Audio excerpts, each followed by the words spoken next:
Ang bawat tao ay may pinagdaraanan, may mga pangangailangan. At sa bawat unos na nararanasan natin sa buhay, tayo ay naghahanap ng masasandalan para makakita ng munting liwanag ng pag-asa at makakuha ng tulong na tutugon sa krisis na ating kinakaharap. Dito sa AX Chronicles, matutunghayan natin kung paanong sinamahan ng DSWD ang bawat kliyente mula sa kanilang hamon sa buhay hanggang sa pagbangon.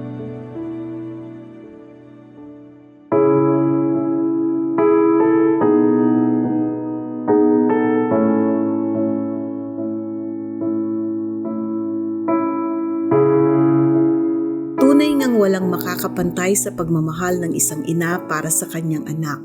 Ito ang pinatunayan ni Heliona Masangkay para sa kanyang 23 taong gulang na anak na si Alexandra May, na nagkaroon ng nephrotic syndrome o mahinang kidney noong ito ay 3 taong gulang pa lamang. Kwento ni Heliona, payak lamang ang kanilang pamumuhay kaya't noong madiskubre nila na may sakit ang kanyang anak na si Alexandra May ay halos gumuho ang kanyang mundo. Barangay tanod po ako ng barangay namin, Escopatri. Kumikita po ako kasi auxiliary lang po ako, 4,000 a month. Yung asawa ko po, nagpipintura lang po siya. Ang ano po niya is, ano lang po, 700 pesos. Ayon kay Heliona, pang-4 sa 6 na magkakapatid si Alexandra May at noong mga panahon na yon ay hirap sila ng kanyang asawa na suportahan ang lahat ng pangangailangan ng kanilang pamilya. Lalo pa at lahat ng kanyang mga anak ay maliliit pa at pawang nag-aaral. Bukod pa rito ang nakaambang gastusin para sa pagpapagamot ni Alexandra. Nag-start po siya, nagkasakit nung 3 years old po siya. Nephrotic syndrome po siya noon. Nagpunta kami ng NKTI.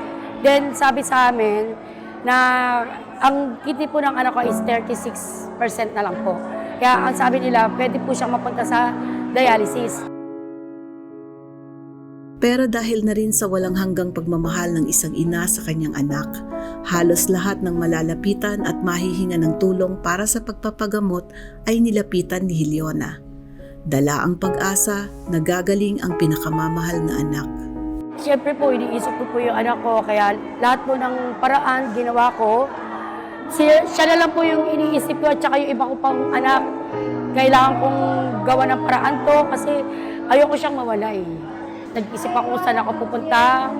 Umikot ako sa buong mga politika, pero number 1 po, DSWD po ako nilapitan ko dahil ang dami po nagsabi sa akin na ito po ang makakatulong sa akin. Pero malaking tulong po sa akin ang DSWD. Hindi po ako nabigo. At sa tulong na rin ng Department of Social Welfare and Development sa pamamagitan ng programang Assistance to Individuals in Crisis Situation ay unti-unting naipagamot ni Heliona ang kanyang anak. 4 years po siya nag-dialysis.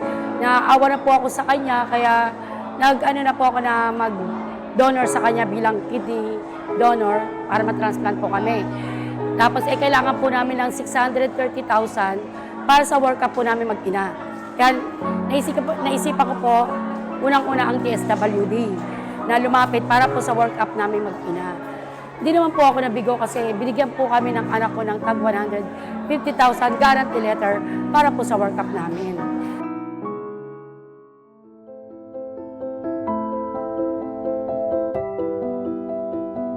Sabi nga, 2 heartbeats, 1 love, 1 life, shared twice. Mga katagang pinatunayan ni Heliona para sa kanyang walang hanggang pagmamahal sa anak. Dahil matapos ang unang 9 na buwang pagdadalang tao at pagluluwal dito, ay muli niyang ibinigay ang karugtong ng kanyang buhay para maisalba ang anak. Nakapasa po ako, na-transplant po kami noong December 10, 2024. After po ng transplant namin, nagpahinga lang po ako ng 1 month. Bumalik po ako dito sa DSWD para po humingi po ulit ng tulong para po sa maintenance naman po niya. Kasi po ang maintenance po ng anak ko is umaabot po ng 71,000 a month. Eh yung 71,000 na po yun, hindi ko po talaga kaya yun. Kaya lumapit po ako sa DSWD uli para makahingi ng tulong. Every 3 months po akong lumalapit sa DSWD para po sa gamot ng aking anak na para po sa maintenance po niya. Sobra po ako nagpapasalamat sa DSWD dahil napakalaking tulong po yung binigay niya sa amin mag-ina. Na yung work up po namin, natapos namin, yung 300,000 na nakuha namin mag-ina, na i-provide ko po yung lahat ng kailangan namin mag-ina. At nagpapasalamat po ako sa DSWD dahil doon nakapasa po ako. Nagpapasalamat ako kay Lord dahil isa rin po siya sa, number 1 po siya sa nakatulong sa aming mag-ina. Siya rin po ang naging guide para siguro para pumunta ako rito. Sa ngayon ay maayos ang kalagayan ni Alexandra May, halos 1 taon matapos ang kidney transplant. Hanggang kamatayan ko, ma'am, ilanabang ko yung anak ko, kaya binigay ko po yung buhay ko sa kanya. Ibinigay ko na isa kong kidney. Kaya nakiusap ako, anak, alagaan mo yung kidney ko. Isa na lang ang kidney ko, hindi ko na maibibigay yung isa. Kaya sana alagaan mo na. Sobra po ako nagpapasalamat sa DSWD dahil napakalaking tulong po binigay niya sa amin mag-ina. Dahil na-provide ko po lahat ng pangangailangan namin sa transplant namin at saka sa gamot niya po ngayon. Napakalaking tulong po niya sa amin mag-ina. Kaya nagpapasalamat po talaga ako ng buong puso sa DSWD. Ilan lamang ang storya ni Hiliona sa mga nabigyan ng tulong ng Assistance to Individuals in Crisis Situation Program ng DSWD. Isang storya na nagpapakita na ang ahensya ay inyong kabalikan. Dahil sa DSWD, bawat buhay ay mahalaga. Ako si Melka Bigting ng Traditional Media Service para sa AX Chronicles.